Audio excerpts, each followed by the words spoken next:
حلوه يا ابني النقله لدومينيك دي سيلفا. جون جون جون جون دومينيك دي سيلفا واول الاهداف. لسه بقول حلوه النقله يا شهاب، حطها حلوه على طول شهاب علشان يبقى اول اهداف اللقاء. دي سيلفا من تمريره جميله جميله، واول اهداف اللقاء في الدقيقه 8 دومينيك دي سيلفا في شباك دمياط. تمريره حلوه، شوفوا الاعاده بقى حضراتكم. شهاب ساندها حلوه قوي لدومينيك دي سيلفا من قلب دفاع دمياط الغير مراقب، وعلى طول يحطها داخل الشباك بعد ما عدى من احمد عيد دومينيك دي سيلفا واول اهداف. غير رايه شكري، العرضيه مين مقابل عبد الظاهر. يا سلامي عليك يا ابني، احمد عبد الظاهر يطير ويجيب الثاني الاهلاوي على طول في الدقيقه كام؟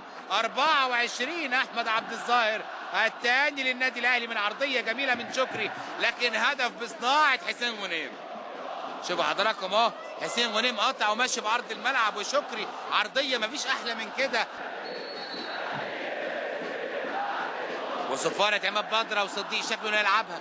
صديق حلوه حلوه، احمد صديق يحطها على طول بيمينه تلف وتروح الثالث، لكن كهدف يسأل عنه احمد عيد حارس المرمى من ضربه حره مباشره. والدقيقه 26 احمد صديق بالثالث الاهلاوي على طول من ضربه حره مباشره جميله جميله. احمد صديق يلعبها على شمال احمد عيد عشان يبقى الثالث الاهلاوي. 3 الاهلي لا شيء دمياط في التجربه الوديه. شكري يلعبها قصيره لايمن اشرف، ايمن اشرف يلعب العرضيه والعشري وحسين غنيم، وجون جون الرابع حسين غنيم داخل الشباك على طول عشان يبقى الهدف الرابع في الدقيقه 9 من انطلاقه الشوط الثاني. حسين غنيم 4 الاهلي